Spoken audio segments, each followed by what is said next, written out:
문과생도 코딩은 기본이야. 그런 말씀 알아서 잘해주세요. 세 분이서만.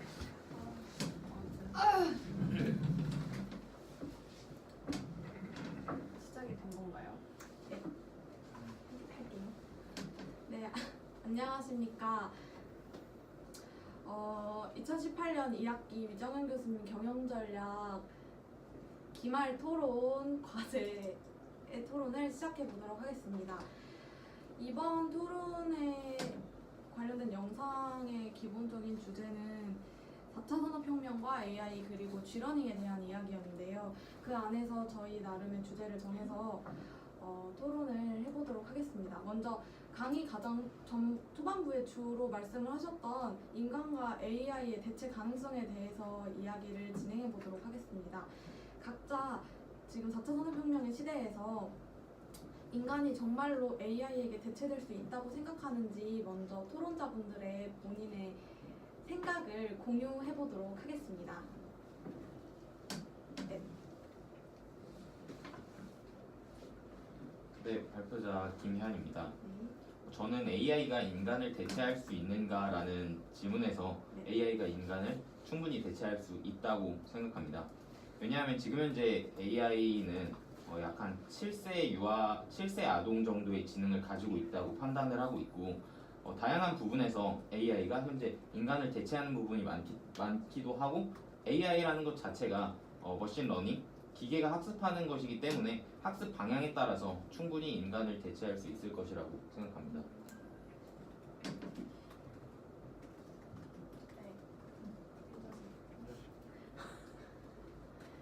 네, 발표자 권기선입니다. 저도 그 기계 AI가 인간을 충분히 대체할 수 있다고 생각합니다. 오늘날 인간의 개입 없는 기계에 의한 의사결정은 쉽게 찾아볼 수 있는데 아마존 같은 경우에도 추천 상품을 사람의 판단 없이 오로지 AI 그 알고리즘에 의해서 소비자에게 제시되는 것으로 알고 있습니다. 따라서 이러한 알고리즘 형태의 AI는 인간을 충분히 대체할 수 있고 또 상품성 또한 있다고 생각합니다. 네, 발표자 정정식입니다. 저는 인간이 AI에 의해서 대체될 수 있다고 생각합니다. 근데 이 문제 자체가 정확히 얘기하면 인간의 노동이 AI에 의해서 대체될 수 있는가에 대한 문제라고 생각을 합니다. 그래서 인간의 다른 부분들이 AI에 의해서 대체된다기보다는 현재 노동적인 부분을 AI나 로봇 공학을 통해서 아니면 IoT 기술들을 이용해서 대체할 수 있는가에 대한 문제가 있다고 생각하는데 전 충분히 가능하다고 생각을 합니다. 그리고 그 이유 중에 하나는 그 대부분 작업들이 저희가 매뉴얼화돼 있고 어느 정도 이렇게 쉬운 작업들은 현재 로봇이 거의 다 대체를 하고 있고요. 그리고 앞으로도 뭐 지적인 작업들이라고 하지만 뭐 기사를 작성하거나 글을 쓰는 작업 아니면 뭐 코딩을 하는 작업까지도 지금 AI들이 거의 뭐 간단한 작업들은 다 수행하고 있기 때문에 앞으로도 그 대체 가능성이 높아질 거라고 생각을 합니다. 그리고 또 그 영국 BBC에서 조사했을 때 그 2018년까지 총 이제 한 500여 개 일자리 정도가 사라질 거 500만 개 일자리 정도가 사라질 거라고 얘기를 하는데 뭐 새로 창출된 일자리도 있지만 기존 일자리들이 거의 다 대체가 되면서 그 사라지는 기반에는 아무래도 AI가 가장 큰 역할을 하지 않나 싶습니다. 네, 발표자 오윤종입니다. 저도 마찬가지로 인간이 AI에 의해 대체될 수 있는 영역이 존재한다고는 생각하지만 저는 4차 산업혁명이라는 언어에도 초점을 맞춰볼 필요가 있다고 생각합니다. 말 그대로 산업혁명인데요. 이 산업혁명이라는 단어가 붙은 거에 대해서 생각을 했을 때 이거는 다른 언어로 표현했을 때는 패러다임 시프트라고 생각을 합니다. 그러니까 어떤 인간의 노동력이 AI에 의해서 완전히 대체되는 게 아니라 기존의 패러다임 하에서 인간의 노동력을 AI가 대체하는 거고 또 다른 영역이 이제 인간이 활용할 수 있는 인간의 노동이 활용할 수 있는 다른 영역이 존재하는 거기 때문에 인간이 AI에 의해 대체된다라는 명제 자체에 대해서는 대체된다라는 표현보다는 제 생각에는 패러다임이 바뀌는 과정이다라고 생각하는 게 더 맞지 않나 싶습니다. 결국 그 패러다임이라는 게 산업의 패러다임인 것인가? 예. 그 말씀하신 부분 중에서 인간이 할 수 있는 다른 영역이 있다고 말씀을 하셨던 걸로 들었는데 인간이 기계는 할 수 없지만 인간이 할 수 있는 다른 영역은 대표적으로 어떤 게 있다고 생각하십니까? 일단은 지금 말씀해주신 예시에서 AI라는 게 크게 제 생각에는 두 가지의 기술력으로 대표된다고 생각합니다. 첫 번째는 머신러닝이고 두 번째는 딥러닝이라고 생각을 하는데, 물론 딥러닝 같은 경우에 활용력이 훨씬 넘기 때문에, 그리고 이 딥러닝 자체를 AI라고 부르는 게 더 많기 때문에 이제 제가 100% 확신을 드리면서 말씀을 드릴 수는 없지만, 딥러닝과 머신러닝도 최초의 그 시스템을 트레이닝 시키기 위해서는 인풋과 아웃풋을 인간이 집어넣어야 합니다. 그렇기 위해서는 그 인풋과 아웃풋을 어떤 인풋과 아웃풋을 넣어서 어떤 결과치를 내고 싶은가에 대한 방향 설정은 인간이 하는 거고, 그 방향 설정에 대한 시장성에 대한 판단도 인간이 하게 되어 있습니다. 그렇기 때문에 실제 컨설턴트 같은 경우에서 AI를 활용함에 있어서는 그 컨설턴트들이 AI를 이제 컨설트할 때 데이터를 수집해서 그 데이터를 가지고 어떤 컨설팅을 작업을 하게 돼 있는데, 그 과정에서 데이터를 해석하고 그리고 어떤 데이터를 집어넣고 어떤 인풋과 아웃풋을 집어넣을지에 대한 판단은 컨설턴트가 하게 되어 있습니다. 그런 이제 데이터를 해석하는 영역에 있어서의 인간의 산업이 더 발전하지 않을까라고 생각을 하고 있습니다. 네, 말씀 잘 들었습니다.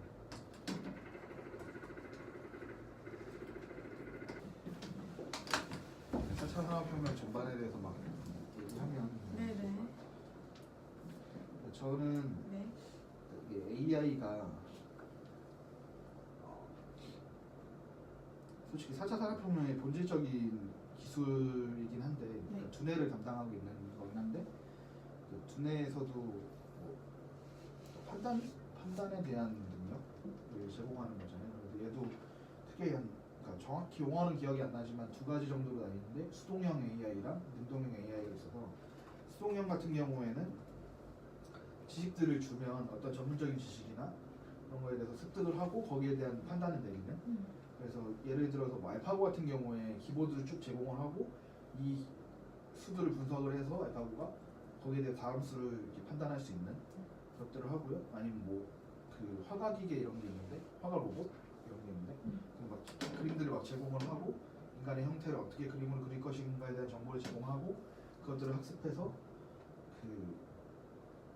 그려내니까 로봇을 움직이는, 그리게끔 움직이는 그거를 하는 AI가 있는데, 그게 현재 지금 대부분 AI에서 개발하고 있는 거고, 그 AI 쪽에서 이제 전국적으로 개발하고 싶은 그 능동형 AI인데, 보통 AI가 어떤 하나의 전문가가 된다기보다는 인간과 같이 똑같이 사고하고 학습할 수 있도록, 저희가 태어났을 때 어떤 전문가가 되려고 딱 태어난 게 아니니까 이것들을 인터넷이나 여러 그 학습 기반들을 이용해서 자기가 원하는 정보들을 얻고 거기에 대한 정보들을 넣었을 때 자기가 하고 싶은 것들을 이렇게 판단할 수 있는 그런 AI가 전국적으로 이제 개발될 예정이거든요. 그래서 현재도 막 이렇게 하고 있는데, 물론 이제 그렇게 했을 경우에 얘가 뭐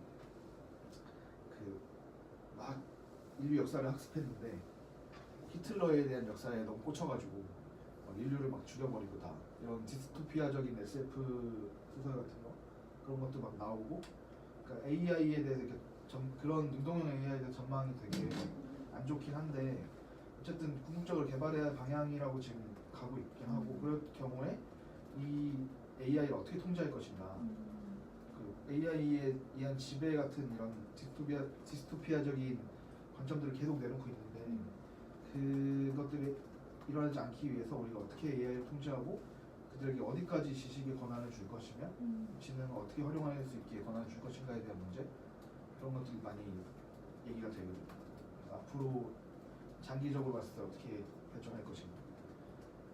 현재는 AI가 뭐 그렇게 막 모든 걸 다 컨트롤할 수 있는 부분이 아니어서 사실상 앞으로 이게 이 문제가 한 30년 정도 예상을 하던데 기본적으로 그 미래학자들이나 보면 이런 능동형 AI가 나오기 시작하는 시기를 한 20년에서 30년 이후로 보고 있거든요. 그래서 아직 당장 다시 문제는 아니지만 이런 것들을 좀 고민해야 되지 않나. 그래서 새로운 뭐 4차 산업혁명 시기라는 게 사실 2016년에 우리 세계경제 포럼, 네, 일명 다보스 포럼에서 그 스위스 다보스에서 열려서 포럼이지. 그래서 이 다보스 포럼에서 그 의장인 클라우스 슈밥이 클라우스 슈밥이 4차 산업혁명이라고 얘기를 한 거거든요. 네. 그러니까 명칭 자체를 붙이는 거를 걔가 갑자기 4차 산업혁명이라는 얘기를 하면서 4차 산업혁명이라는 얘기가 쭉 퍼지기 시작했으니까 그 전까지는 새로운 뭐 산업의 시대, 뭐 4차 산업 뭐 이런 얘기를 하긴 했는데 그 전에는 이제 4차 산업혁명이라는 단어 자체를 명확히 이제 쓰진 않았었고 16년 이후에 명확히 쓰기 시작한 거라서 사실 얼마 되지 않은 거거든요. 2, 3년 정도밖에 안 된 거라서 용어 자체는 물론 이제 그 산업 기반이나 이런 거는 그 정도 계속 발전해 오고 있었고 4차 산업이 아니냐 뭐 새로운 산업 기반이다 이런 얘기도 나왔었는데 이분이 이제 제레미 리프킨이 얘기했던 3차 산업혁명 이후의 시대를 대비해서 우리 4차 산업혁명 시대로 가고 있다라고 얘기하려고 그 클라우스 슈밥이 얘기한 거거든요. 그래서 거기에 대한 어느 정도의 이제 세계적인 그러니까 인지나 뭐 이해들이 있고 거기에 대해서 뭐 각 나라별로 대응 정책들이나 이런 것들이 나오고 있긴 한데 한국은 굉장히 거기에 대한 이해도 많이 부족하고 사실 뭐 기업들이나 정부에서도 이해나 그거에 대한 이해나 뭐 개발 방향 이런 거에 대해서 좀 많이 모르는 것 같아서 뭐 크게 중요하지 않게 생각하는 것 같기도 해요. 근데 일단 가장 기본적으로 쇼크는 그러니까 얘기했지만 그 일자리 쇼크가 가장 클 거라고 생각을 하거든요. 대량의 실업이 지금도 실업률이 다 뛰는 높은데 그 일자리 쇼크가 한번 오면 그 과거의 러다이트 운동처럼 약간 기계 파괴 행위 같은 게 또 일어나지 않을까 그런 생각도 좀 하고 있고요. 뭐 이제 그 클라우드 슈밥씨 이제 이 이후부터 이제 4차 산업혁명에 대한 전반적인 말씀이나 이제 뭐 그거에 따른 이제 러다이트 운동도 말씀하시고 일자리 문제 그 문제 많이들 말씀하셨는데 저는 그 앞쪽에 말씀하신 그 능동적 AI와 수동적 AI에 대해서 제 생각을 간략하게 말씀드리겠습니다. 저는 개인적으로 그 능동적 AI라는 부분에서 우리가 많은 영화, 뭐 터미네이터나 그런 공상과학 영화들에서 다양한 능동적 AI에 대해서 많이 나오고 있지만 사실 저는 능동적 AI에 대한 필요성이 사실 그렇게 크지 않다고 생각합니다. 물론 이제 수동적 AI와 이제 그게 기술 발전에 따라서 이제 능동형 AI로 발전할 수 있지만 그 활용 방안에 대해서 AI 기술을 내가 이용해서 무언가를 창출하고자 하는 게 목적이지 사실상 능동적 AI의 필요성이 과연 우리 삶에 필요할까라는 생각을 하고 있습니다. 전반적으로 보더라도 내가 원하는 뭐 알파고의 경우에는 바둑이고 뭐 다른 경우에는 뭐 체스가 될 수 있고 뭐 어떤 경우에서는 뭐 일자리에 대해서 뭐 기사를 쓰는 AI가 될 수도 있고 코딩을 하는 AI가 될 수도 있고 그런 전문적인 AI의 경우에는 사용자의 목적에 따라서 필요에 따라서 사용을 할 수 있지만 능동적 AI의 경우에는 정말 전반적인 기술을 습득을 하기 때문에 간단하게 생각을 해보더라도 일반적인 그런 전문적으로 설정된 수동적 AI가 할 수 있는 업무에 비해서 굉장히 적은 업무만이 할 수 있는 것이 사실입니다. 왜냐하면 그 많은 AI들이 할 수 있는 그 능동적 그런 전문성을 한 가지 AI에서 현재 지금 가지고 있는 뭐 컴퓨터 CPU 성능, 메모리 성능 등을 고려해봤을 때 한 가지 AI가 전반적인 모든 부분에서 전문적인 지식을 가질 수 없다고 생각하기 때문입니다. 이러한 이유들 때문에 저는 과연 능동적 AI가 온다면 활용 분야가 어떨 것인가? 이걸 대체 어디다 써야 되지? 이런 공상과학 영화에서는 물론 영화니까 그렇게 표현을 하지만 실제 삶에서는 크게 도움이 되지 않는다고 저는 생각을 하는데 정정진 발표자님께서 어떻게 생각하십니까? 그러니까 그 공상과학 영화에서 나오는 게 단순히 공상과학 영화라고 치부할 것이 아니라 사실 우리가 공상과학 영화들을 많이 예로 드는 이유가 거기에 나왔던 뭐 디스토피아적이든 유토피아적이든 그런 기술들이 현재 개발이 되고 있고 어떤 방향이라도 개발이 되고 그것들이 실현이 되고 있습니다. 그래서 그런 문제가 있고요. 그 능동적 AI 같은 경우에는 우리가 약간 좀 종목적으로 꿈꾸는 삶일 수도 있는데 약간 하인 같은 거 한 명 두고 싶지 않으세요? 하인이나 내 모든 걸 다 이렇게 귀찮은 거 처리해 줄 수 있는 로봇? 심부름. 네, 뭐 간단한 심부름이나 아니면 지금은 뭐 IoT가 이제 어느 정도 대세화 돼서 뭐 스마트홈 같은 게 나와서 뭐 집안의 온도를 내가 이제 원하는 대로 조절할 수 있고 스마트폰으로. 근데 이건 스마트폰을 또 만져야 되잖아요. 근데 그거는 내 취향을 로봇이 파악을 해서 맞춰줍니다. IoT를 이용해서 맞춰주고. 그러니까 그런 부분들. 그리고 아니면 우리가 뭐 스타워즈나 이런 거 봤을 때 R2D2 이런 거 보면 얘가 막 별걸 다 해요. 막 기계 막 다 만지고 비행기의 보조로 쓰였다가 뭐 이런 그런 것도 하지만 그 걔가 이제 다양한 뭐 잡모들을 다 처리하거든요. 자기 따라내면서. 사실 지금 스마트폰이 우리가 어떻게 보면 우리가 원하는 걸 입력하면 움직여주는 애라면 그런 로봇들은 사실상 우리가 원하는 거를 먼저 파악을 해서 미리 제공을 하는 아이들인 거죠. 그래서 그런 능동형 AI에 대한 꿈들을 약간 로봇공학이나 AI 과학의 거의 이제 그 목표 지점이라고 생각이 되고요. 맞는 말씀이기는 한데 저는 중간에 좀 의아했던 부분이 제가 생각하는 능동형 AI와 이제 발표자님께서 생각하시는 능동형 AI의 개념이 약간 좀 다른 것 같은데 일반적으로 집에서 내 비서 같은 뭐 로봇이 있다고 치면은 비가 오면 내가 막걸리를 마시고 싶어가지고 막걸리를 준비해줘 이런 느낌의 그냥 그런 비서인 AI인 거지 내가 그 AI에 대해서 블록체인의 현 상황과 발전 방향에 대해서 물어본다면 저는 그거를 이 AI가 말해야 될 필요성은 없다고 생각이 들거든요. 그거는 그냥 내 비서 같은 그냥 전문적인 친구가 아니라 내 상황과 나에 대한 조언을 할 수 있고 일반적인 상황에서 통용되는 그러한 내용들을 학습한 그냥 수동적인 AI라고 저는 생각합니다. 그 다른 분들 생각도 한번 네, 다른 분들 말씀하시고 제가 예. 또 저는 약간 흥미가 생겼는데요. 이게 그 사실 이제 능동적 수동적을 떠나서 결과적으로 AI가 나왔을 때 최종적으로 얘기가 나오는 게 뭐냐면은 그 최소소득 보장 제도의 존재 이게 나오거든요.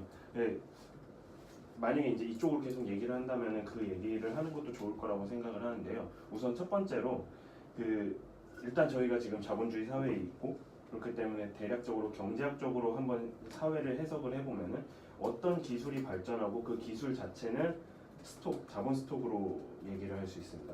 그리고 인간이 갖고 있는 거는 노동력이고요. 그 노동력과 자본 스톡을 가지고 어떤 생산물을 만들어내고 최종적으로는 그 생산물을 만들어내는 행위의 그 최종적인 목적은 인간의 효용 상승, 소비를 통한 인간의 효용 상승이죠. 근데 이제 자본주의 그 경제학적으로 해석을 하면 그렇게 되고 이 AI 존재가 그러면 AI 존재가 어떻게 발전해 나가냐, 능동적이든 수동적이든 그 AI를 어떻게 활용하냐. 간단하게 말하면은 인간의 효용을 상승시킬 수 있는 방향으로. 한마디로 말하면은 하인을 두는 이유는 제가 편하니까. 그러니까 두는 것처럼 어떠한 편한 방식으로 하게 되는데요. 이 AI가 만약에 노동력을 완전히 대체 가능하다. 노동력이 완전히 대체 가능해서 인간의 효용을 상승시킬 수 있는데 인간은 노동력이라는 거를 투입을 안 해도 효용을 상승시킬 수 있다. 그러면은 인간한테 최저소득이 보장이 돼도 되죠. 그렇죠. 그렇기 때문에 이 AI 문제를 통해서 과연 그 최저소득 보장 제도를 만들 필요가 있느냐에 대해서도 좀 얘기를 해보는 것도 좋을 것 같아요. 저는 개인적으로 그 문제는 굉장히 광범위한 문제여서 그 체제 자체를 그러니까 저도 그 고민이 있긴 한데 체제 자체를 사실상 바꿔놓을 수 있는 수준이라고 생각하거든요. 왜냐하면 더 이상 자본주의가 의미가 없을 수도 있겠다라는 생각을 하는 그 입장이어서 왜냐면 이게 모든 지금 소비자 생산자의 관계도 깨지고 또 제가 아까 뭐 능동을 얘기하면서 그냥 이제 와닿기 좀 편하게 하인들 뭐 이렇게 얘기했지만 그 하인이라는 거는 잘 생각해 보시면 CEO도 하인이거든요. CEO도 AI로 대체될 수 있는 겁니다. 그래서 AI로 대체되면 사실 주주들은 더 편해요. 이 사람한테 뭐 딱히 비용을 제공할 필요가 없으니까. 그리고 그 판단이 어떻게 보면 그 더 정확할 거고, 그리고 솔직히 정보 비대칭성도 지금 항상 CEO에 대해서 문제가 있는데 그것도 많이 사라질 거고. 그래서 AI가 굉장히 유용합니다. 사실 그런 판단에 있어서. 그리고 그런 능동형 AI들이 나오면 그런 종국적인 권한들을 어디까지 가지게 해줄 것이냐가 굉장히 문제가 되거든요. 맞죠. 근데 그거랑 또 별개로 또 이 얘기는 오현종님이 얘기하신 거는 그러니까 소비를 유지시키기 위해서 어떤 기본적인 소득을 제공을 해야 된다는 거잖아요. 그렇죠. 그렇죠. 근데 4차 산업혁명이 좀 더 가시화되면 제가 정보가 좀 잘못 보고 있다라고 생각하는 것 중에 하나가 뭐냐면 이걸 계속 공급자 위주로 보고 있다는 겁니다. 그래서 계속 그 맞춤형이라고 얘기를 하는데 맞춤형 서비스를 제공해야 된다고 생각을 하는데 이 4차 산업혁명은 맞춤형 서비스를 제공하는 문제가 아니라고 생각을 합니다. 저는. 왜냐하면 맞춤형 서비스를 자기가 생산할 수가 있어요. 기본적으로 3D 프린팅이라는 게 있기 때문에 이게 어떤 문제가 단순히 뭐 시계 이런 기계들을 만드는 게 아니라 뭐 의학도 가능하고요. 또 요리도 가능하고 좀 더 발전하면 집도 가능하고 지금 집 만드는 기술, 뭐 약품 만드는 기술들은 다 나와 있고요. 기본적으로. 그래서 어떤 재료를 넣느냐에 따라서 이 3D 프린팅으로 내가 원하는 약들을 만들어내는 문제 이런 것들이 그러니까 만들어낼 수 있는 부분. 그래서 내가 소득이라고 생각하면 그 소득을 누가 줄 것이냐의 문제도 한 1차적으로 있고 그 노동을 하지 않았는데 얼마만큼의 소득을 계속 줄 것이냐. 그럼 국가가 스위스가 그 시도했듯이 국가가 200만 원씩 주는 이런 문제들은 그럼 세금은 또 어디서 걷어서 노동소득이 없으면 노동세가 없는데 근로세가 없는데 어디서 걷어서 그걸 주냐라는 문제. 그리고 그 자본소득 걷어서 했을 때 기업들의 반발 그런 것들이 굉장히 현실적 문제로 남아있기 때문에 사실 저는 그걸 준다고 해서 그 소비자들이 계속 그 소비를 유지할 수 있을 것인가 어떤 그 지금 생산과 소비에 의해서 자본주의 경제가 돌아가는 시스템이 그대로 유지될 수 있을 것인가에 대한 좀 의문이 생깁니다. 그러면은 지금의 기술력이 발전하면은 아예 사회적으로 지배하고 있는 체제 자체도 변화할 필요가 있다 이 말씀이신가요? 변화할 거라고 생각합니다. 저는. 필요가 있는데 어떤 방향으로 발전할지는 잘 모르겠지만 그래서 항상 이렇게 SF 영화를 보면 뭐 전체주의나 공산주의로 가버리는 그런 디스토피아적인 부분들을 보여주지만 그게 아니라 다른 우리 인간적인 경험들을 가지고 계속 민주주의를 발전시켜서 갈 거라면 또 다른 경제 시스템이 필요하지 않나 라는 생각이 좀 듭니다. 물론 이거를 다 고민하기에는 너무 많은 문제들이 있어서 하지만 이제 지속적으로 조금씩 합의를 해가야 되는 문제라고 생각합니다. 이미 뭐 3D 프린팅 같은 경우에 AI 같은 경우에 뭐 자율주행차 문제가 있었잖아요. 구글이 자율주행차 시험을 했는데 그 자율주행차가 판단하면서 버스랑 부딪혔어요. 왜냐면 자율주행차가 이렇게 끼어들기로 들어가면 버스가 속도를 늦출 줄 알았는데 버스 운전사가 그냥 간 거예요. 저희 운전하다 보면 하잖아요. 끼어들어오려고 그러면 어디 끼어들어와 이러면서 가버리잖아요. 근데 AI는 당연히 인도적인 차원에서 얘가 비켜줄 거라고 판단을 하고 들어왔는데 속도를 좀 늦춰줄 거라고 판단하고 들어왔는데 그냥 버스 운전사 가버린 거죠. 그래서 그러니까 인간과 인공지능이 공존하는 도로에서는 사실 사고가 굉장히 빈번하게 발생할 수밖에 없기 때문에 그렇게 됐을 경우에 누구가 이게 책임이 있는가. 그리고 자율주행차만 있다고 치더라도 만약에 어떤 양자택일적인 상황이 있어서 지금 내 운전자를 살리려면 저기는 뭐 많은 승객들을 죽여야 되는 아니면 저 많은 승객을 살리려면 이 운전자를 죽여야 되는 이런 상황에서는 AI는 어떤 선택을 해야 되는가에 대한 사회적인 합의도 전혀 없고요. 이제 그래서 그런 사회적 합의들 뭐 윤리적 문제들에 대한 해결도 같이 아까 소득 얘기하신 것처럼 함께 가야 되는 부분이라고 생각합니다. 저희 갈 길이 너무 많이 남아있다고 생각하고 그리고 또 뭐 예를 또 하나 들자면 3D 프린팅 같은 경우에는 미국에서 이제 그런 문제가 있었어요. 그 3D 프린팅 도면이 공유가 되는데 총기 도면이 공유가 됩니다. 그래서 총기를 그냥 그대로 만질 수가 있어요. 3D 프린터로. 그래서 그걸로 살인이 일어났을 경우 뭐 현재 같은 경우는 총기 관리가 되는데 그런 경우는 총기 관리가 아예 안 되기 때문에 누가 쐈는지도 모르고 그러니까 그렇게 될 경우에 어떤 그 그러니까 현재 총기 사건 같은 경우에 총알이나 뭐 탄피 이런 걸로 이제 구분을 하는데 어떤 제조사가 썼고 어떤 물건을 썼고 이런 걸 구분하는데 사실 3D 프린터로 이렇게 그런 걸 바꿔버리면 누가 썼는지 알 수 있는 일이 거의 없거든요. 그래서 그러면 범죄에 악용될 가능성 그리고 약 같은 것도 자기가 막 만들 수 있으면 사실 마약도 제조할 수 있다는 거거든요. 그래서 마약 제조했을 경우에 그거에 대한 규제 이런 것들이 거의 다 무너지기 때문에 이 기술에 대해서 어떻게 통제하고 관리할 것인가 그리고 어떻게 활용할 것인가 이 문제도 굉장히 중요한 문제라고 합니다. 그럼 결국에는 다시 그 능동적 수동적 문제로 돌아오는 것 같은데 그러면 능동적 AI에 대한 대처가 필요하다라는 것 전에 일단 그 수동적 능동적에 대한 가르마를 먼저 잘 타야겠네요. 저는 많은 말씀을 해주셨는데 이제 그 가운데서 가장 이제 중요한 부분이라고 저도 생각을 하거든요. 능동적, 수동적. 능동적인 AI가 있다면 인간이 관리하는 게 사실상 거의 불가능하지 않을까. 네, 그래서 계속 이제 디스토피아적으로 네. 걔네가 지배하는 사회를 그래서 지금 뭐 아마존도 그렇고 IBM도 그렇고 그런 그 AI에 대한 법률이라 그래 그런 룰 같은 거를 지금 현재 제시하고 있잖아요.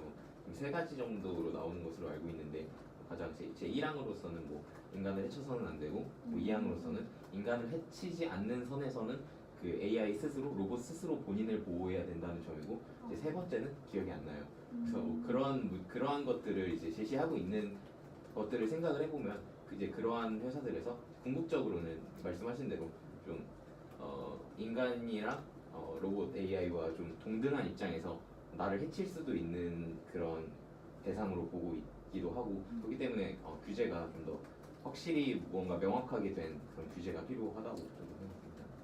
먼저 얘기하신 게 이제 아이자가 시모프가 얘기했던 이름이 로봇의 참- 삼원칙 로봇의 삼원칙인데 네. 아이자가 시모프가 아시겠지만 SF 작가거든요. 아 그래요? 네, 그래서 그런 작가들이 얘기한 이제 어떤 것들이 그러니까 계속 현실적으로 일어나고 있고 필요하게 되고 그 아마존에서 그걸 채택을 하고 있고 이런 현실로 다가오면서 우리가 해야 될 게 결국에는 그러니까 그런 것 어떤 이렇게 법칙이 정해서 프로그래밍해서 그들을 통제할 수도 있고 근데 그런 프로그램이 다 모두가 다 원하는 것은 아닐 수도 있으니 충분한 이제 사회적 합의가 필요한데 그런 사회적 합의도 그러니까 이런 뭐 경제적 발전, 기술적 발전에 따라서 사회적 발전이나 뭐 정치 행정적인 발전도 같이 이루어져야 된다라고 생각을 합니다. 국회의원들도 많이 각성을 해야 되고. 그래서 이제 인간이랑 이제 AI를 이야기를 하면 AI가 일정 많은 부분에 대해서 인간을 대체할 수 있지만 저희가 이제 오늘 이야기한 능동적, 수동적 AI 이런 걸 생각을 해봤을 때 대체가 가능하긴 하지만 이제 좀 많은 부분, 제도적으로 좀 많은 부분에서 좀 어느 정도 체계가 정립이 된 이후에 대체할 수 있는 것과 해야 되는 것은 다르니까 대체가 가능하기는 하지만 이제 어느 정도의 제도적인 마련한 이후에 이제 해야 된다라는 게 이제 저희 이제 나름의 결론이라고 저는 생각합니다. 네, 영상에서도 나왔듯이 암묵지를 활용하는 부분은 인간만이 할 수 있는 영역입니다. 이에 대해서 사회는 계속해서 변화하고 있고 AI가 많은 산업의 영역을 대체하고 있는 것은 사실이지만 실제로 인간만이 암묵지를 활용해서 할 수 있는 부분이 여전히 남아있는 것도 사실인 것 같습니다. 그리고 이렇게 사회가 변화하는 데 따라 영상에서 교수님이 말씀하신 것처럼 교육 산업 역시 크게 변화하고 있습니다. 그렇다면 AI가 진행할 교육의 측면은 특히 더 AI와 인간의 대체 가능성에 대한 문제가 불거지고 있다고 말씀해 주셨는데 교육이 이렇게 사회의 변화에 따라서 능동적으로 대응하면서 변화를 하는 상황 속에서 다양해진 교육적 수요에 대해서 공교육이 어떤 식으로 발전을 해야 하는지 혹은 변화를 해야 하는지 아니면 심지어 변화를 하지 않아도 되는지에 대한 토론자분들의 의견을 듣고 싶습니다. 다시 정리해드리면 다양해진 교육적 수요 속에서 이 파도 속에서 공교육의 변화 방향을 제시해 주시면 되겠습니다. 발표자 오른쪽입니다.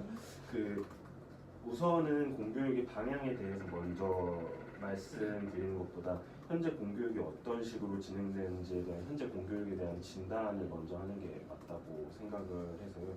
일단 공교육에 대한 각자의 생각을 먼저 말하는 게 더 적합하다고 생각합니다. 현재 공교육 같은 경우에는 굉장히 가르침 좀 교수가 학생에게 또는 선생님이 학생에게와 같이 좀 암기식 교육이나 이제 가르침을 위한 교육들이 굉장히 많이 활성화되어 있다고 생각합니다. 하지만 저희가 생각을 해야 될 부분은 교사도 모든 것을 다 알고 있는 것이 아니라 단지 자신이 알고 있는 것을 학생들에게 전달해줄 전달자 역할밖에 하지 못합니다. 하지만 교육 수요가 굉장히 다양화되고 있는데 이러한 교육 수요를 전부 충족시킬 만한 지식을 교사가 가지고 있다고 판단하지는 않습니다. 때문에 저는 공교육이나 교사가 해야 될 역할은 지금 하는 것처럼 암기식 교육이 아니라 학생들에게 방향을 제시해주고 그에 해당하는 지식을 가지고 있는 다양한 선생님들에게 멘토링을 신청해서 연결시켜주는 것이 공교육의 변화 방향이 아닌가라고 생각하고 있습니다.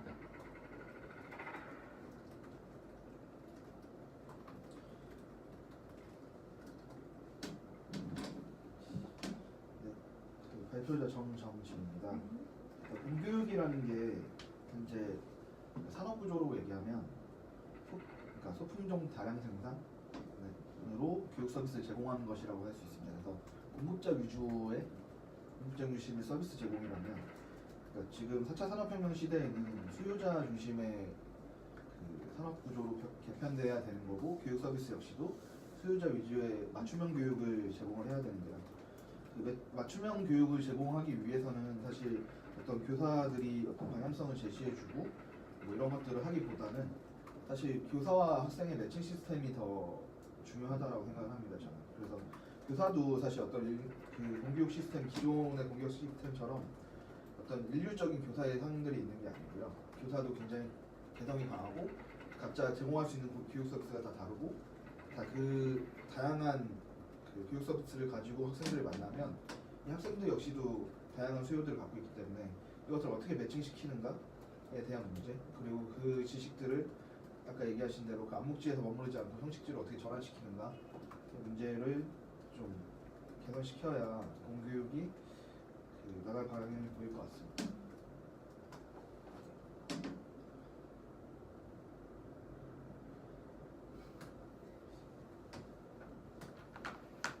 네, 현재 공교육에 대해서 말씀을 해주셨는데 지금 현재 사회 상황 자체가 사교육 자체도 굉장히 발전하고 있는 상황이고 그것은 공교육이 교육을 많이 만족을 시켜주지 못한다는 그런 것을 보여주고 있다고 생각을 합니다.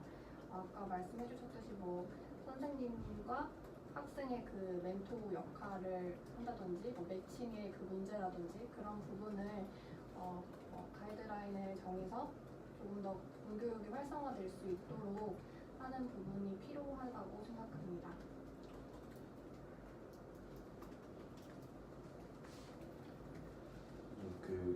저도 마찬가지로 생각을 하고 있는데요.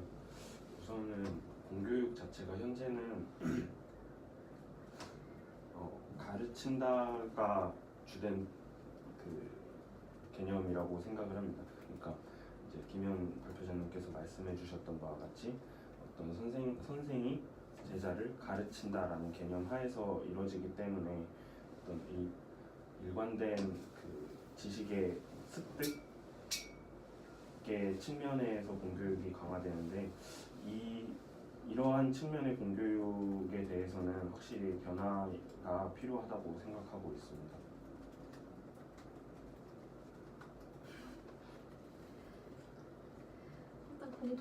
부분은 암묵지를 형식지로 전환시키는 방법 그리고 제시해주신 대안 중에 가장 검토적인 의견이 멘토링 역할을 할 수 있는 교사와 그것을 배울 수 있는 학생의 매칭 위주의 공교육이 이루어져야 한다는 의견인 것 같습니다.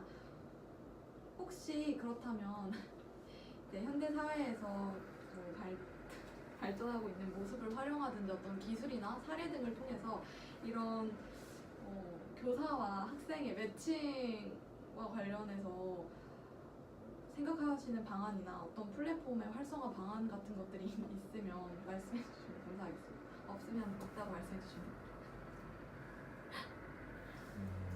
매칭을 지금 네. 현재 예로 네네네. 지금 현재는 정말 선생님이 학생들에게 가르침을 하는 그런 형식의 교육이 굉장히 대중화되어 있기 때문에 예시를 들 만한 자료들이 많지는 않다고 생각합니다. 그 중에서 저는 특히 학교에서 그렇게 매칭 시스템을 진행을 하고 있는 것은 예체능 쪽에 굉장히 많이 국한되어 있다고 생각합니다. 한 가지 예를 들어보면 학교에서 다른 부분도 굉장히 많지만 그 중에서 운동을 하는 친구들, 야구부나 이제 축구부 친구들은 학교에서 수업을 거의 듣지 않거나 학교에 출석은 하는데 일반적인 수업이 아니라 운동장이나 다른 이제 체육관에서 그러한 운동을 하는 모습을 많이 보여주고 있습니다. 이러한 문제가 저희가 지금 말을 하고 있는 매칭 시스템과는 조금 다르지만 실제 수요자의 공급자 중심의 교육이 아닌 수요자 중심의 학생들이 정말로 필요로 하는 교육. 운동하는 친구들은 아무래도 학교 수업보다는 운동이 좀 더 중요하기 때문에 수업을 하지 않고 이제 교사가 이제 학생들의 출석을 어느 정도 인정을 해주고 이제 체육 교사나 이제 운동 축구부, 야구부 등의 교사에게 연결시켜 주어서 수업 시간에 일반적인 교육이 아니라 그러한 교육을 진행한다는 점에서 예를 찾아볼 수 있고 그러한 방식, 그러한 지금처럼 운동부 친구들이 진행을 하고 있는 것처럼 다른 분야, 뭐 컴퓨터를 좋아하는 친구들에게는 그러한 교사들에게 연결을 시켜주거나 뭐 경영이나 경제를 원하는 친구들은 그쪽 교사에게 소개를 시켜주는 방식으로 가게 되면 좀 더 효과적인 방식이 될 수 있을 것이라 생각합니다.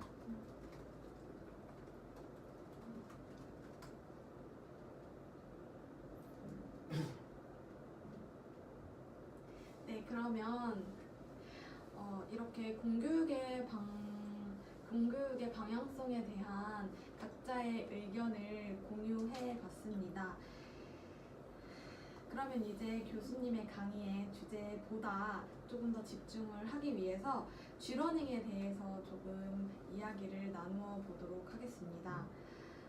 일단 4차 산업혁명이라는 현재 시대와 맞지 않는 현재의 교육 시스템의 문제로 지적된 교육자 측면, 커리큘럼 측면, 그리고 평가 방식의 측면 등이 계속 지적이 되고 있는데 이 부분을 해결하기 위해서 뭐 암묵지를 활용한 G러닝이 계속해서 제시되고 이를 개발하는 방안이 개발되고 또 실제로 이것들을 적용해서 긍정적인 사례를 보고 있는 학교들에 대한 예시도 많이 봤는데요. 그러면 이제 G러닝이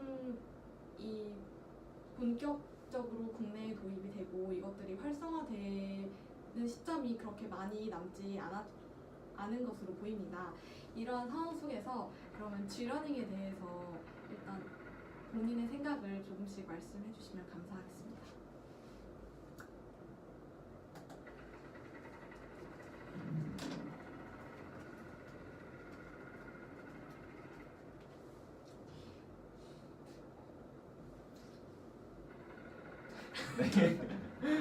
네.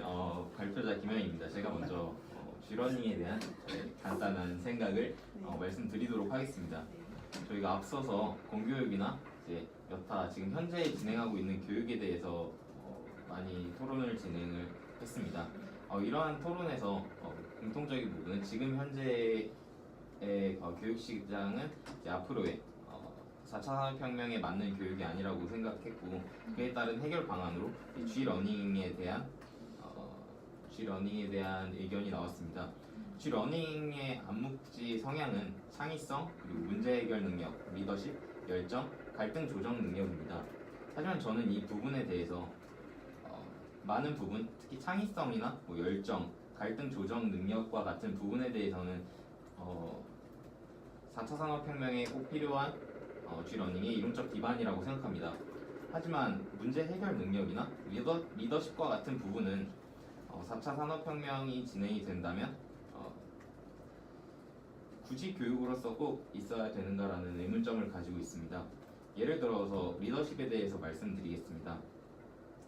리더십은 리더가 가져야 하는 능력이지만 세부적으로 들어간다면 갈등 조정 능력도 리더십의 한 부분이라고 볼 수 있고 팀원들, 이제 리더 역할을 하고 있는 그런 팀원들에게 각자의 가진 역량에 따라서 일을 분배를 해주거나 아니면은 문제 자체를 해석하고 설계하는 부분이 굉장히 리더십의 부분 중 한 부분이라고 생각할 수 있습니다. 그 부분 중에서 팀원들에게 역량에 따라서 적절한 역할을 분배해 주거나 문제를 해석하는 것은 꼭 인간이 해야 되는 부분이 아니라 AI가 인간보다 더 잘 할 수 있다고 생각합니다.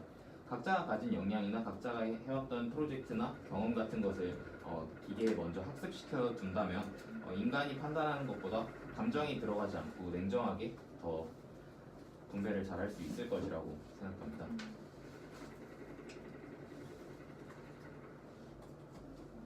저는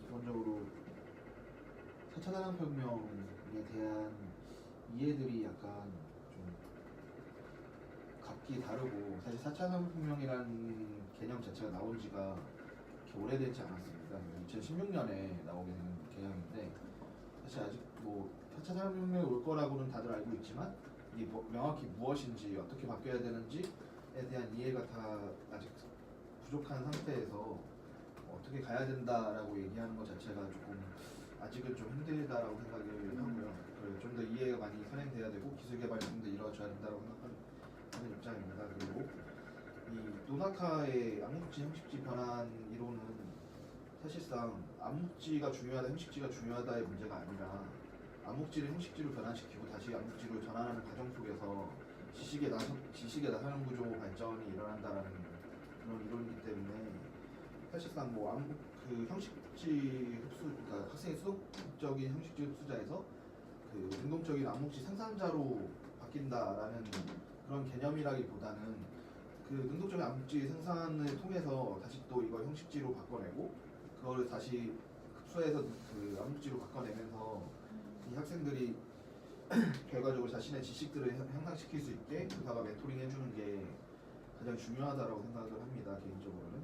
근데 이렇게 역할들이 그냥 단순히 단순 소비 입장에서 생산자 입장으로 바뀐 그런 느낌으로 학생의 역할을 설정을 한다 그러면 좀 4차 산업혁명과 좀 맞지 않는 것 같고요, 제가 생각할 때는. 그리고 문제는 또 이런 암묵지들을 형식지로 전환시키는 데 가장 큰 문제점은 G러닝 같은 경우에 암묵지 역량으로 창의성, 문제 해결 능력, 리더십 열정, 갈등 조정 능력 등을 했는데, 이게 암묵지로 존재했을 때는 사실상 우리가 모두 알고 있습니다. 누가 더 열정이 많은지, 이렇게 5명 있으면 누가 지금 더 열정이 많은지, 열정이 낮은지 상대적 비교는 가능하고, 리더십이 누가 좀 더 있는지 없는지에 대한 상대적 비교는 가능하지만, 얘가 어떤 계량화돼서 수치상으로 나타내기가 굉장히 힘듭니다. 그래서 이 수치상으로 나타내기 힘든 역량들을 어떻게 수치화시킬 건지가 형식지로 전환시키는 데 문제점이라고 생각을 하고요.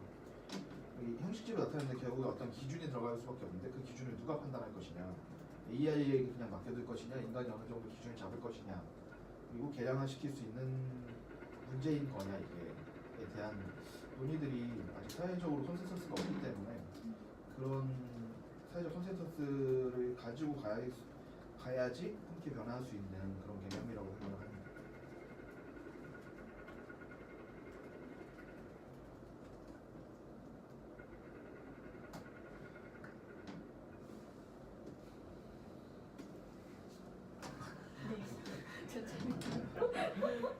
또 얘기를 안 하셨어요. 네. 저도 암묵지를 인간이 담당하는 부분인 거에 대해서 공감을 하고 있고, 저는 집단 교육에 대해서 조금 말씀을 드리고 싶습니다. 인간에게 집단의 중요성이 굉장히 큰데 최근에 한 연구에서 팀의 연구가 개인의 연구보다 더 많아지고 있고 또 규모가 큰 팀에서 수행된 연구가 인용된 사례가 더 많아지고 있다고 합니다. 그런 부분에 있어서 집단이 함께 교육을 하고 또 개인이 아니라 집단이 함께 모여서 뭔가 연구를 이뤄내는 그런 식의 교육이 이루어진다면 지금 이런 토론 같은 수업도 한 예가 될 수 있을 것 같고 함께 어울리는 그런 교육이 이루어지는 것에 대한 필요성을 뭔가 4차 산업혁명과 AI에 대체할 수 있는 그런 교육으로 한번 생각을 해보았습니다. 예, 저는 사실은 G러닝이 정확하게 뭔지에 대해서 정확하게 알지 못하기 때문에 G러닝에 초점을 맞춰서 말씀드리긴 어려울 것 같은데요. 대신 그 4차 산업혁명 시대에서 제가 생각할 때 필요하다고 생각하는 교육에 대해서 대략적으로 말씀을 드리면은 그 이제 아까 말씀드렸다시피 그 이제 처음에 말씀했던 바와 같이 인간과 AI가 어느 정도 대체가 되고 새로운 산업이 나타나고 이제 인간 같은 경우에 노동력이 일정 부분 대체되고 새로운 산업에서의 노동력을 발휘하기 위해서는 지금의 교육 형식이 적합하지 않다라는 게 일단은 지금까지의 커먼 널러지라고 생각을 하고요. 그러면 지금 상황에서 어떤 능력이 필요하다고 했을 때 창의성, 문제 해결 능력, 리더십 열정, 갈등 조정 능력 말고도 제가 생각할 때는 중요한 능력 중 하나가 통찰력이라고 판단을 하고 있습니다. 왜냐하면은 일단은 AI 같은 경우에도 결국에는 훈련을 시키는 주체는 인간이고 AI가 그 판단한 어떠한 결과에 대해서 해석을 하는 것도 인간이 하기 때문에 그 해석에 대한 능력이 만약에 이게 문제 해결 능력이라면은 이제 제가 말씀드리는 건 문제 해결 능력이겠지만 어떤 AI가 나타낸 결과에 대해서 해석을 하고 그 해석에 따라서 이제 문제 해결 능력을 발휘해서 어떤 해결책을 제시하는 능력을 기를 만한 방안이 필요하다고 생각하고요. 근데 이렇게 통찰력을 기르는 방법이 G러닝을 통해서가 가능한지에 대해서는 사실 제가 G러닝이 정확하게 어떤 방식의 교육인지에 대해서 이제 인지를 하고 있지 못하기 때문에 이 통찰력까지도 기를 수 있는 방식인가에 대해서는 좀 의문이 들고 있습니다.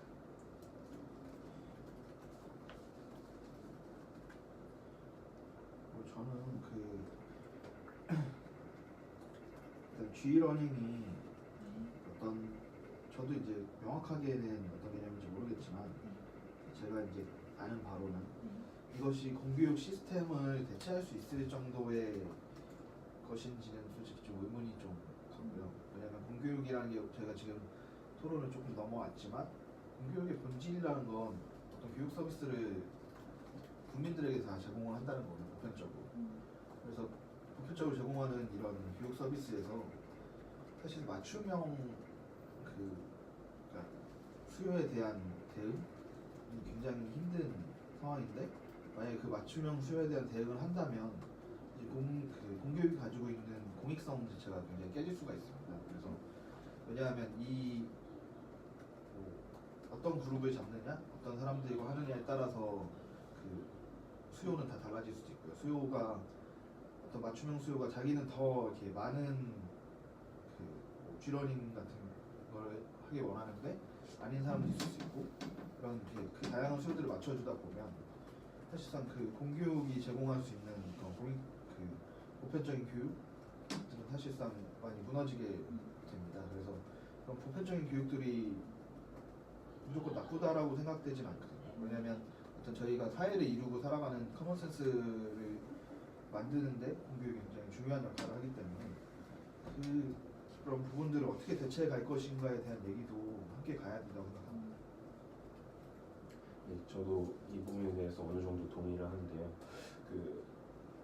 이제 수요에 맞춤형으로 교육을 제공한다라는 거는 일정 부분 매우 좋은 취지의 교육 방식이라고 생각은 합니다만 그 공교육이라는 거가 이제 기본적으로 필요한 소양에 대해서는 이제 모두에게 다 제공을 해야 된다라는 게 제 생각이기 때문에 수요가 없더라도 필요한 능력은 있다고 생각하는데 예를 들면 인문학과 관련된 교육에 대해서 필요하지 않다라고 생각하는 사람들이 있더라도 인문학 그건 이제 인문학에 대한 교육을 통해서 사람들의 그 사회적인 관계를 형성함에 있어서 더 발전적인 방향으로 나아갈 수 있기 때문에 인문학이 더더욱 필요하다고 생각을 하고 있거든요. 저 같은 경우에는. 그러면 과연 이런 인문학 같은 인문학을 원하지 않는 사람에 대해서 그 인문학을 교육시키면 안 되는가라고 생각을 했을 때는 그래도 일정 부분 필요한 최소한의 인문학 역량에 대해서는 교육을 해야 되지 않는 건가라고 생각을 하고 있습니다. 저도 오현종 지원자님과 정진 지원자님께서 말씀하신 부분에 대해서 굉장히 저도 많이 공감을 하는 부분이고 거기서 한마디 덧붙여서 말씀을 드리자면 보편적 교육이 그렇게 나쁜 것만은 아니고 보편적 교육이 굉장히 구시대적인 교육이다라고 보는 것은 굉장히 좀 문제가 있을 수 있다고 생각합니다. 말씀하신 것처럼 어느 정도의 기본적인 교육은 보편적으로 교육이 진행되어야 합니다. 왜냐하면 G러닝 기반의 이러한 수업을 진행을 하고 이제 매칭하는 형식의 수업이 진행이 된다면 아무래도 교수의 질에 따라서 수업의 질이 굉장히 많이 달라질 수 있습니다. 때문에 G러닝 교육이 가속화된다면 지금 현재 일어나고 있는 사교육이나 이제 교육지 뭐 명동이나 이제 서울 밀집 현상 같은 게 굉장히 심해질 수 있을 거라고 생각합니다. 왜냐하면 이러한 교육 같은 경우에는 아무래도 어느 정도의 인원수가 있어야 되고 교육의 다양성이 필요하기 때문에 지방에서는 서울과 같은 교육이 정상적으로 이루어지기가 굉장히 힘들 것이라고 생각합니다. 때문에 무조건적인 G러닝 기반의 교육이 아니라 어느 정도의 보편적 교육이 진행이 되면서 일부 시범적으로 진행이 되어야 된다고 생각합니다. 저는 김현 대표자님 의견의 대부분은 동의하는데 네. 그 지역적 기반은 좀 4차 산업혁명에서 해소할 수 있을 거라고 생각을 하고요.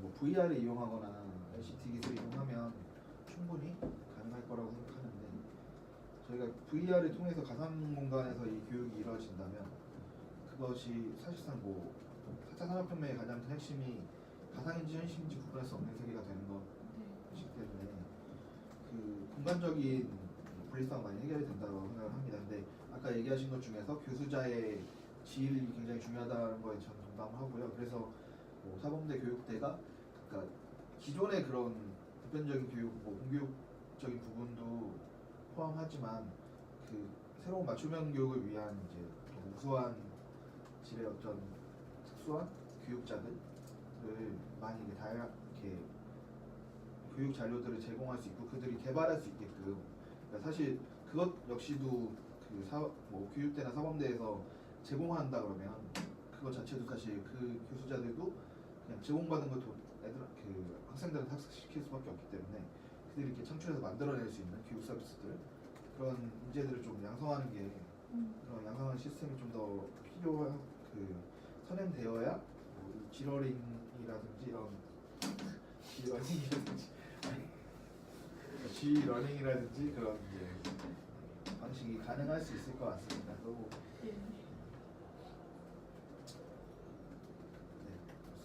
그리고 저는 보편적 교육에서 아까 한마디만 좀 더 하자 그러면 저희가 그런 문제들이 있었잖아요. 저희 사회에서 지금도 그렇게 가고 있는지는 정확히 모르겠는데 예전에 이제 이과 같은 경우에는 국사나 사회교육을 전혀 하지 않고 뭐 문과 같은 경우에는 뭐 수학교육이나 과학교육을 전혀 하지 않아서 굉장히 이제 뭐 성인이 된 이후에도 뭐 이과 같은 경우는 역사나 지리 지식을 전혀 모르고 그러니까 한국에 있는 뭐 작은 도시도 아니고 뭐 부산이 어디 붙어 있는지도 잘 모르고 대구가 어디 있는지도 모르는 그런 사람들이 있는가 하면 문과인데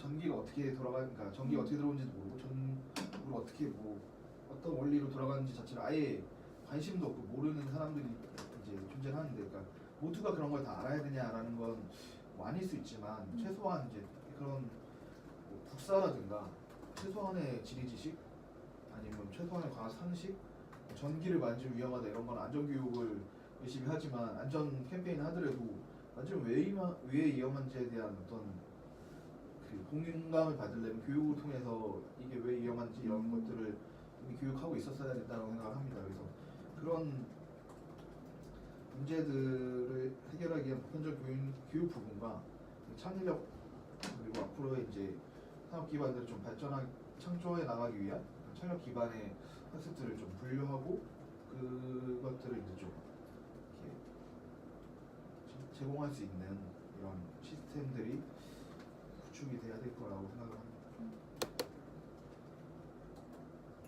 그만. 저는 그리고 창의성이 네. 과연 어디서 나오는가에 대해서도 좀 생각을 해볼 필요가 있을 것 같은데, 뭐 다른 영역들 문제 해결 능력도 마찬가지겠지만 기본적으로 그 제가 생각할 때 창의성의 가장 첫 번째 기반이 되는 거는 그 사람이 알고 있는 지식이라고 생각을 하는데요.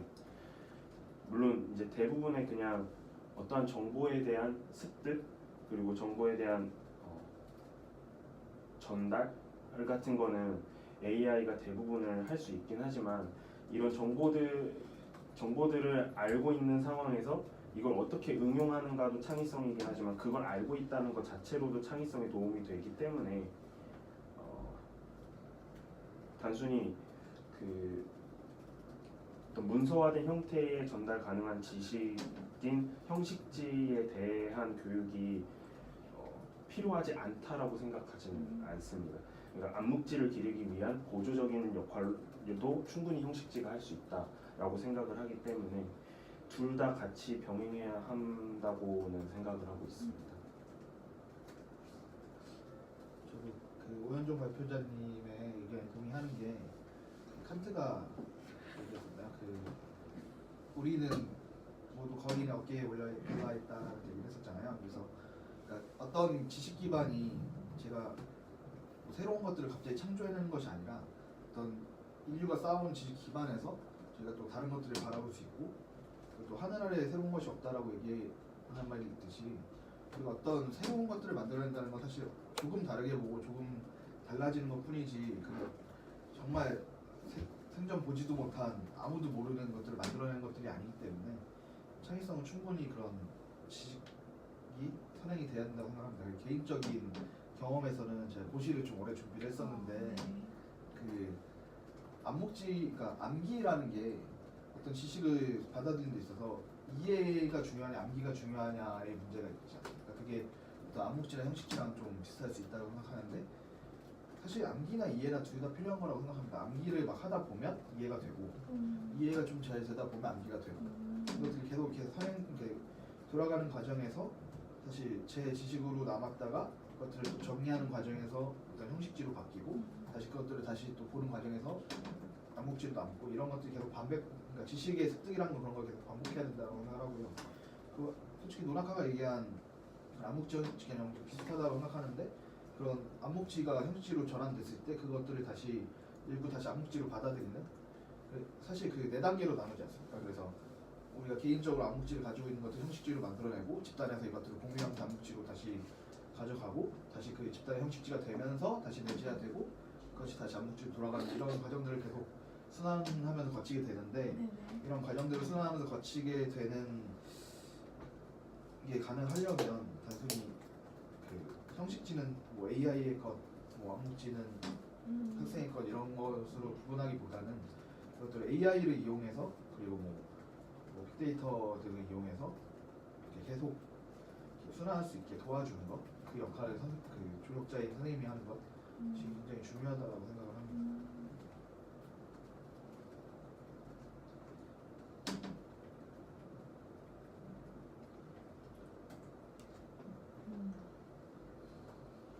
몇 분 정도 됐어요? 잠시만요.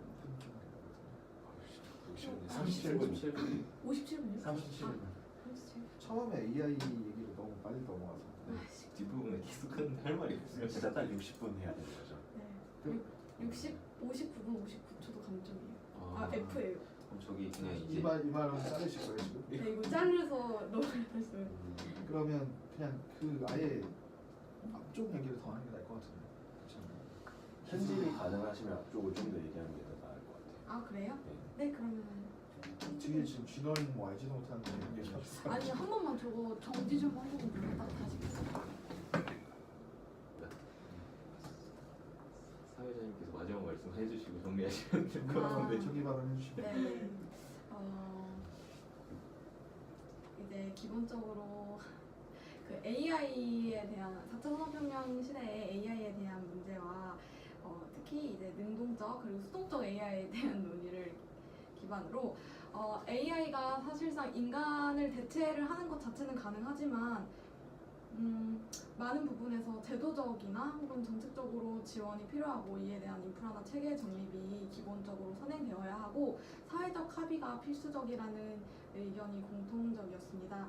이 전반적 의견을 토대로 더 나아가서 교수님이 말씀하신 G러닝에 대한 토의까지 다 해보았는데요. 정말 심도 있고 좋은 토론 감사드리고 네, 앞으로도 이제 변화하는 사회에 대해서 더 적극적으로 능동적으로 대응할 수 있는 방안에 대해서 고민을 해보는 시작점이 되셨으면 좋겠습니다. 감사합니다. 지금 한 23분 정도 됐는데 아까